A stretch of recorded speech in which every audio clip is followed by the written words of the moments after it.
வாழ்க தமிழ், வளர்க தமிழரின் வேலைவாய்ப்புகள். அனைவருக்கும் வணக்கம். லாஸ்ட்டாக வந்து ட்ராக் மெயின்டெனரோட ஜாப் ரோலு, அவங்களோட சேலரி என்ன, மற்றதெல்லாம் டீட்டெயில்ஸ் எல்லாம் பார்த்தோம். இன்னொன்று 2-3 விஷயங்கள் நான் ட்ராக் மெயின்டெனரில் சொல்ல மறந்துட்டேன். அதாவது என்னென்னா, ட்ராக் மெயின்டெனர் இப்போ இனிஷியல் போஸ்டிங்காகவே ஒரு ஸ்டேஷன்லையும் போடலாம், இல்லை ஆஃபீஸ்லையும் போடலாம். ஒரு டிஆர்எம் ஆஃபீஸ்லேயே இருக்கட்டும், ஒரு கண்ட்ரோல் ஆஃபீஸ்லையும் அவங்களுக்கு டிமாண்ட் இருக்கும், வேக்கன்சி இருக்கும்.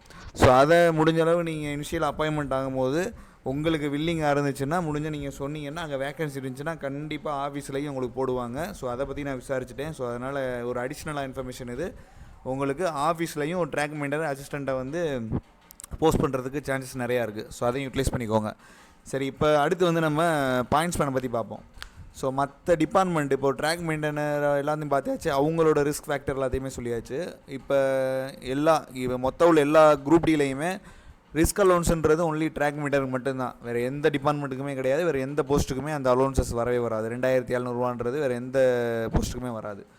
ஸோ இப்போ அடுத்து நம்ம பார்க்க போகிறது வந்து பாயிண்ட்ஸ்மேன். பாயிண்ட்ஸ்மேனில் மெயினாக அதே மாதிரி தான். ஃபஸ்ட்டு அவங்களோட ஜாப் ரோலாக இருக்கட்டும், அவங்க நேச்சர் ஆஃப் ஒர்க்கு என்ன மாதிரி இருக்கும், பிளேஸ் ஆஃப் போஸ்டிங்கு, ட்ரான்ஸ்ஃபரு, சம்பளம் எப்படி வரும், ப்ரொமோஷன்ஸ் வைஸாக எது பெஸ்ட்டாக இருக்கும் உங்களுக்கு, மற்ற எல்லா போஸ்ட்டையும் காட்டிலும் ஈவன் ரயில்வே ஒர்க் பண்ணுற எல்லாருக்குமே ஒரு இதுனா ஆப்ரேட்டிங் டிபார்ட்மெண்ட்டில் பாயிண்ட்ஸ்மேன் வந்துச்சுன்னா, ஒரு டிகிரி முடிச்சிருந்தீங்கன்னா நிறையா ப்ரொமோஷன்ஸ் வாய்ப்பு உங்களுக்கு எக்கச்சக்கமாக இருக்குது. அவ்வளோ ப்ரொமோஷன் ஈவன் எல்டிசி ஜிடிசியில் எழுதலாம்.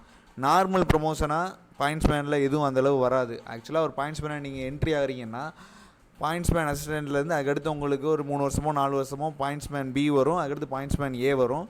அதுக்கப்புறம் என்ன சொல்லுவாங்கன்னா, சன்டிங் மாஸ்டர்னு சொல்லுவாங்க. சன்டிங் மாஸ்டர்னால் அது எக்ஸாம் எழுதணும். நார்மல் ப்ரொமோஷனில் அது வந்துடும். பாயிண்ட்ஸ்மேன் ஏக்கு அப்புறம் நீங்கள் சன்டிங் மாஸ்டர் ஆகலாம், அதுக்கடுத்து சன்டிங் மாஸ்டர் 2 கிடைக்கும். ஸோ இதெல்லாம் எக்ஸாம் வச்சு தான் உங்களுக்கு வருமே தவிர நார்மலாக உங்களுக்கு இது வராது சன்டிங் மாஸ்டர்ன்றது. ஸோ இன் பிட்வீன் இந்த டயத்தில் வந்து நீங்கள் ஜிடிசியாகவும் எல்டிசியாகவும் ஒரு 3 இயர்ஸ் எக்ஸ்பீரியன்ஸ்லாம் ஆயிடுச்சுன்னா ஆட்டோமேட்டிக்காக நீங்கள் எஸ்எம்ஏ ப்ரொமோஷனில் எழுதி நான் தாராளமாக எஸ்எம் ஸ்டேஷன் மாஸ்டர் உள்ளே போகலாம், கார்டாக உள்ளே போகலாம், கமர்ஷியல் டிபார்ட்மெண்ட்டுக்குள்ள உள்ள நுழையலாம். ஸோ நிறைய ஆப்பர்ச்சுனிட்டி வந்து பாயிண்ட்ஸ்மேனுக்கு மற்ற டிபார்ட்மெண்ட்டை காட்டிலும் ரொம்ப எக்கச்சக்கமாக இருக்குது. ஸோ அதை நீங்கள் ப்ரொமோஷன் வைஸுன்றது பொறுத்தவரையும் பாயிண்ட்ஸ்மேனுன்றது ரொம்ப ரொம்ப ஃபார் பெட்டர். ஒரு டிகிரி நீங்கள் நார்மலாக எந்த டிகிரி முடிச்சிருந்தாலும் சரி ரொம்ப ஈஸியாக உள்ள வரலாம். ஈவன் நீங்கள் ஜிடிசியில் உள்ளே வந்தாலும் சரி, ஜிடிசி உள்ள வந்து நான் ஆல்ரெடி சொன்ன மாதிரி மினிமம் சர்வீஸ் எதுவுமே கிடையாது.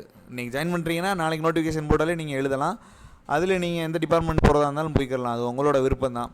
பிளேஸ் ஆஃப் போஸ்டிங் பொறுத்தவரையும் இப்போ மேக்ஸிமம் பாயிண்ட்ஸ்மேனுக்கு வந்து எப்படி நேச்சர் ஆஃப் ஒர்க் இருக்கும்னா, இப்போ இந்த வீடியோ நீங்கள்லாம் பார்த்துருப்பீங்க. இந்த வீடியோவில் உள்ள மாதிரி ஒரு ட்ராக்கரையாக வந்து கண்ட்ரோல் பண்ணுவாங்க. ஒரு ஸ்டேஷனில் உள்ள பாயிண்ட் எல்லாமே ஆப்ரேட் பண்ணுறது வந்து ஸ்டேஷன் மாஸ்டர், ப்ளஸ் அதோட மேனுவல் ஆப்ரேட் பண்ணுறது வந்து எல்லாமே பாயிண்ட்ஸ்மேன் ஆப்ரேட் பண்ணுவாங்க. அந்த பாயிண்ட்டில் ஏதாவது ப்ராப்ளம்னா பாயிண்ட்ஸ்மேன் தான் கொஞ்சம் பேர் அதை சரி பண்ணுற மாதிரி இருக்கும். ஜாப் ரோல் பார்த்தீங்கன்னா பாயிண்ட்ஸ்மேனுக்கு மெயின் ஜங்ஷனில் உங்களுக்கு போடலாம், இல்லை ஸ்டேஷன் வேஸ்டேஜ் ஸ்டேஷனில் எங்கே வேணாலும் போடலாம். ஈவன் நான் ட்ராக் மெயின்டர் சொன்ன மாதிரியே பாயிண்ட்ஸ்மேனுக்கும் ஆஃபீஸில் ஒர்க் இருக்குது, கண்ட்ரோல் ஆஃபீஸில் ஒர்க் இருக்குது, டிஆர்எம் ஆஃபீஸ்லேயும் அவங்களுக்கான வேக்கன்சி இருக்குது. ஸோ டிபெண்ட்ஸ் அப்பான் தி வேக்கன்சி. நீங்கள் அங்கே போய் கேட்டிங்கன்னா உங்களுக்கு உங்கள் இனிஷியல் அப்பாயின்மெண்ட்லேயே போடுறதுக்கு சான்சஸ் அதிகமாகவே இருக்குது.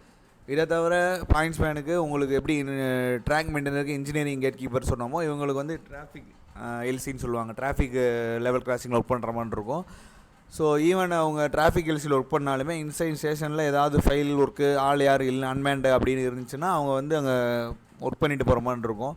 மற்றபடி பாயிண்ட்ஸ்மேனுக்கும் கேட் கீப்பரில் உள்ள மாதிரி டைமிங் நல்லாவே படிக்கிறதுக்கு இதெல்லாமே ரொம்ப பீஸ்ஃபுல்லாக கிடைக்கும். ஈவன் இன்சைட் ஸ்டேஷன்லையுமே படிக்கிறதுக்கான டைமிங் நல்லா கிடைக்கும். மெயின் ஜங்ஷனில் ஒர்க் பண்ண இப்போ திருச்சியாக இருக்கட்டும், இல்லை மதுரையாக இருக்கட்டும், இல்லை மெயின் ஜங்ஷனில் ஒர்க் பண்ணும்போது ஓரளவு கொஞ்சம் ஒர்க்கு உங்களுக்கு கொஞ்சம் டைட்டாக இருக்கிற மாதிரி இருக்கும். பட் டைமிங் இது எல்லாமே உங்களுக்கு வீக்லி ஒரு 48 ஹவர்ஸ் ஒர்க் பண்ணுற மாதிரி இருக்கும் பாயிண்ட்ஸ்மேனை பொறுத்த வரைக்கும்.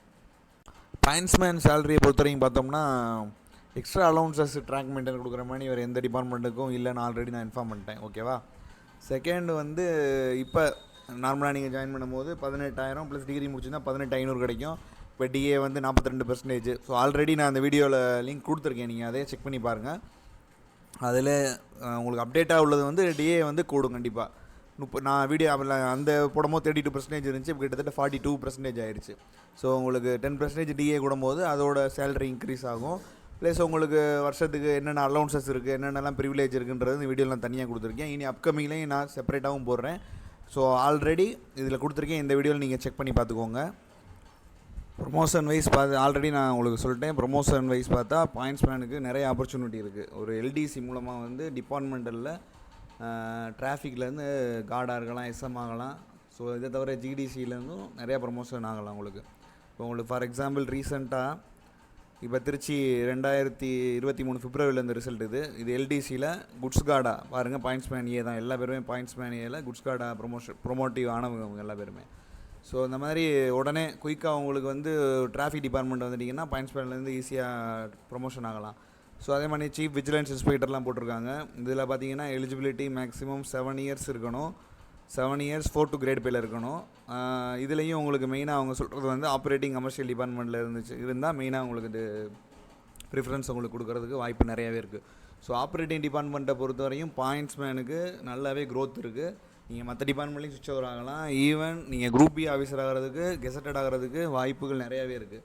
ஸோ உள்ளே வரும்போது அதுக்கான ஆப்பர்ச்சுனிட்டி எல்லாமே நீங்கள் யூஸ் பண்ணிக்கோங்க. மற்ற எல்லா அப்டேட்டுமே சேனல்லையும் போடுறேன். வாட்ஸ்அப் குரூப் ஒன்று நம்ம ரயில்வே ஒர்க் பண்ணுறவங்களுக்காகவே ஒன்று ஆரம்பிச்சிருக்கேன். ஸோ அதையும் முடிஞ்ச அளவு நான் லிங்க் தரேன். நீங்கள் அதுலேயும் முடிஞ்சால் ஜாயின் பண்ணிக்கோங்க. அதில் ப்ரொமோஷன் மெட்டீரியலு மற்ற எல்லா அப்டேட்டுமே அதுலேயும் கொடுப்பேன்.